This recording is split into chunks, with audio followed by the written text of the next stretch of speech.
ආයිබෝවන් අද අපි කතා කරන්න යන්නේ ඔයගොල්ලෝගේ හයිබ්‍රිඩ් වාහනේ ඇන්ටි ලොක් බ්‍රේක් සිස්ටම් එක ගැන.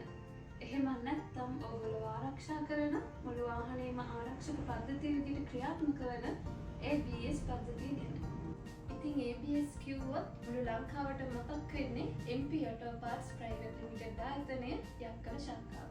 ඉතින් මෙතුමා තමයි අද ඉතිහාසයේ එදා මෙදා වෙනතුරු ABS එකක් ගන්නේ කොහොමද කියලා වීඩියෝ සාක්ෂි වලින් ජනගත කරේ. ඒ කොහොම වුණත් මෙතුමාට නම් සෑහෙන්න ව්‍යාපාරික ප්‍රමාණයක් බයිනවා. මොකද කියනවා නම් මෙතුමා තමයි ඒ සත්‍ය ඇත්ත සැටිය ජනගත කරපු නිසා. ඒ කොහොම වුණත් මෙතන පාරිභෝගිකයෝ නම් සෑහෙන්න පිළි ඉදිරිලා ඉන්නවා. ඒ මෙතුමා සත්‍ය ඇත්ත ජනගත කරපු නිසා. ඉතින් ABS කිව්වොත් අංක 1 ඉහළින්ම ඉන්න ආයතනය MP Auto Parts Private Limited ආයතනය. අද වෙනකොට ලංකාවේ ABS repair කරලා අනතුරු ගොඩක් වාර්තා වෙලා තියෙනවා. ඉතින් මොකද කියනවා නම් ඒකට යන්නේ ගොඩක් අඩු මුදලක් නිසා. ඉතින් ඔබතුමාට ඒ ගැන මොකද කියන්න තියෙන්නේ? ABS එක repair කරනවා කියලා කියනම ඉස්සෙල්ම කියලා දෙනවා මොකද්ද මේගොල්ලෝ කරන්නේ කියලා. චූටි වැඩක් කරන්න රුපියල් 65000 දීලා චූටි වැඩක් කරන්නේ. right මේ තමයි accumulator එක. ඉතින් accumulator එක මේගොල්ලෝ කරලා තියෙන්නේ මෙන්න මේ තියෙන්නේ මේ වගේ පොඩි වයර් එකක් දාලා බ්‍රෂ් බාර් වලට බයිපාස් එකක් කරලා තියෙනවා. ඉතින් මේකත් මේ තියෙන්නේ මේත් බයිපාස් එකක් කරලා තියෙනවා. එතකොට මොඩියුලේටර් වැල් බොඩි එක. ඉතින් මේක abnormal leak වෙනකොට මේගොල්ලෝ මේකටත් ඊයම් සූම් කරගෙන ඊයම් පොඩ්ඩක් තියලා තමයි ජීවිතේ අනුතරේ මේගොල්ලෝ දාන්නේ. right මේගොල්ලෝ මේ ලංකාවේ ප්‍රොසෙසර් කියන අයනේ මේ කරන්නේ.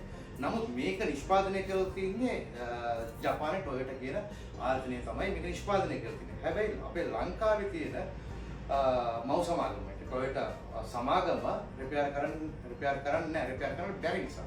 හැබැයි ජපානත් රිපෙයාර් කිට් එකක් ආව ලංකාවට එවල නැහැ. මේකට යන රුපියල් 10000ක් විතරයි. ඒ වගේම genuine ABS එකක් තියෙන වාහනයක normal process එක වෙන්නේ ABS එකේ ප්‍රශ්නයක් ආව නම් එයා warning light එකක් පත්තු කරනවා. ඒකෙන් කියන්නේ ඔයාගේ ABS එක ගිහිල්ලා තියෙන්නේ පොඩි කාලයක් දෙන ABS එක මාරු කරගන්න. හැබැයි ABS එක repair කළාට පස්සේ warning light එක පත්තු වෙන්නේ නැහැ. එතකොට මොකද වෙන්නේ? ABS එක මාරු කරන්න කාලෙකුත් නැහැ. එතකොට ගිහිල්ලා වාහනේ අනුතුරට ලක් වෙනවමයි බ්‍රේක් එක ගල් වෙලා. ඒක නිසා ජීවිතේ අනුතුරේ දාගන්න එපා. සේෆ්ටි එකට ප්‍රයිස් එකක් නැහැ. පාරිභෝගිකයා ABS එකක් repair කරලා අවදානමක් ගන්නේ මුදල අඩු නිසා. ඉතින් ඔබතුමාට මේකට සොලියුෂන් එකක් දෙන්න පුළුවන් නම් ගොඩක් වටිනවා. ඔව් සොලියුෂන් එකක් දෙන්න පුළුවන්. මොකද මේ ලංකාවේ ඉන්න කස්ටමර්ස්ලා එකම කිලෝමීටර් ප්‍රමාණයක් නෙමෙයි පදින්නේ.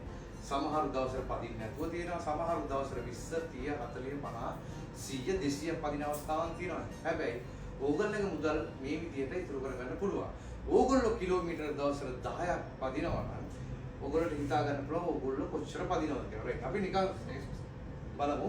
ඕගොල්ලෝ 30ක් පදිනවා නම් 30 වැඩි කිරීම 30 වැඩි කිරීම 30 900යි. ඒ කියන්නේ ඕගොල්ලෝ මාසෙට පදින්නේ 900යි. 900 වැඩි කිරීම 12. ඒ කියන්නේ අවුරුද්දකට පදින ප්‍රමාණය. එතකොට 10800යි. එතකොට 10800 වැඩි කිරීම 10යි අවුරුදු 10යි. එතකොට ලක්ෂයයි 8000යි පැදලා තියෙනවා. එතකොට 2025 මේක 2025 6 මාසේ. කොහෙවත් නැහැ. 2025 6 මාසේ. එතකොට මේකෙන් පදින්න පුළුවන් කිලෝමීටර් ලක්ෂ 3ක්. එතකොට අපරාධයක් කිලෝමීටර් ලක්ෂ 2ක් අපරාධයක්. නමුත් මෙයා පදින්නේ මෙච්චර නම් අවුරුදු 10ට මේක පදින්න පුළුවන් කමක් තියෙනවා තව ලක්ෂ 2ක්. එතකොට මම කියන්නේ මේ 30 පදින එක්කනට මෙන්න මේ වගේ ගොඩාක් අඩුවට තියෙනවා. මේකට වඩා භාගයක් මේක අඩුයි.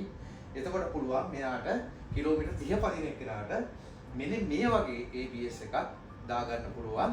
එතකොට මෙයාට සාමාන්‍යයෙන් අවුරුදු 10ක් පදින්න පුළුවන්. අඩු ABS එකක් දාන භාගයක් අඩු ABS එකක් දාගෙන මම ඒක උගලට තේරුම් කරේ. ඕගොල්ලෝ කිලෝමීටර් 30ක් පදිනවා නම් 2025 වගේ ABS එකක් දාන්න ඕනේ නැහැ. ඕගොල්ලෝට පුළුවන් 2015 16 හරි 20 හරි එකක් දාගන්න. හැබැයි ඕගොල්ලෝ කිලෝමීටර් 100ක් වගේ පදිනවා නම් 2020 වගේ එකක් දාගන්න පුළුවන්. හැබැයි ඕගොල්ලෝට තීරණය කරන්න පුළුවන් අවුරුද්ද ගන්න. දැන් මේක 2025 6 වෙනි මාසේ. අපි පැදපු කිලෝමීටර් සුත් දාලා තියෙනවා. දැන් මේක 2025 මේක. මේක 2024 6500 6538යි පැදලා තියෙන්නේ. එතකොට අපි මේ කියනවා වගේම අපි වොරන්ටි ගැරන්ටි පීරියඩ් එකක් දෙනවා. රයිට්. අපි අවුරුදු 3ක් දුන්නා නම් අපි අනිවාර්යෙන් අවුරුදු 9ක් පදින්න පුළුවන් නම් දෙන්නේ. අවුරුද්දක් දුන්නා නම් අවුරුදු 3ක් පදින්න පුළුවන්. එතකොට මට ඔයගලගේ අවශ්‍යතාවය කියන්නේ මම ඔයගලගේ අවශ්‍යතාවයට ABS එක රිපෙයාර් කරන්න ඕනේ නැහැ. රිපෙයාර් කරන ගණන් වලට මම ඔයගලට වොරන්ටිත් එක්කම හරිම ජෙනුයින් ජපාන් ABS එකක් මම ඔයගලන්ට හදනම ෆික්ස් කරනම දෙන්න. ඔබතුමාට පුළුවන් ප්‍රයිස් ඩ්‍රොප් එකක් දෙන්න. ලංකාවේ හැම ආයතනයකට වඩා අඩුවේ ඔබතුමා පොරොන්දු වෙනවද? ඔව් අනිවාර්යයෙන්ම පුළුවන්. ඔයගොල්ලෝ ලංකාවේ ඕන ආයතනයකින් මිල අහලා ඒ මිල මට කියන ඊට වඩා රුපියල් 5000කින් හෝ 10000කින් මම ඔයගොල්ලන්ට මේ පොරොන්දුනා වගේම අනිවාර්යයෙන්ම අඩුවෙන් දෙනවා වැඩි වගකීමකුත් එක්කම.